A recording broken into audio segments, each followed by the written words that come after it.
सर्वप्रथम सर्वांना शिवजयंतीच्या हार्दिक शुभेच्छा। ऑप्शन ट्रेडिंगमध्ये आम्हाला लॉसेस का होतात, सातत्याने आम्हाला लॉसेस होत आहेत। बऱ्याच जणांनी मला मेसेज केले म्हणून हा व्हिडिओ बनवतो आहे।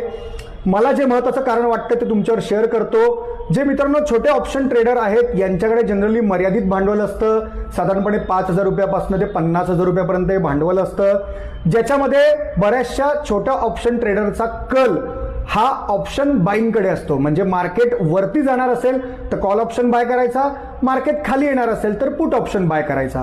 आता एक एक्झाम्पल तुम्हाला इथे देतो। रिलायन्स इंडस्ट्रीजचा एक कॉल ऑप्शन समजा 8 रुपयाला चाललाय आणि 500चा लॉट आहे, तर तो कॉल ऑप्शन मी बाय करायला गेलो तर 8 गुणिले 500 म्हणजे मला किती हजार रुपये भरायचे? कॉल ऑप्शन बाय करण्याकरता 4,000 रुपये भरायचे।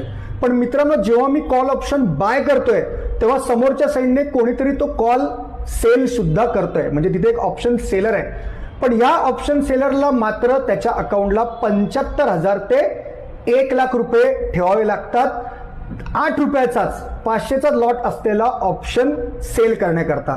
त्यामुळे बरेचसे ऑप्शन सेलर हे जनरली मोठा पैसा असलेले प्रोफेशनल आणि मोठे प्लेयर असतात। आता पैशाच्या या लढाईमध्ये तुमच्या माझ्यासारखा छोटा प्लेयर जिंकण्याची शक्यता जास्त आहे की ज्यांच्याकडे मोठा पैसा आहे त्यांची जिंकण्याची शक्यता जास्त आहे?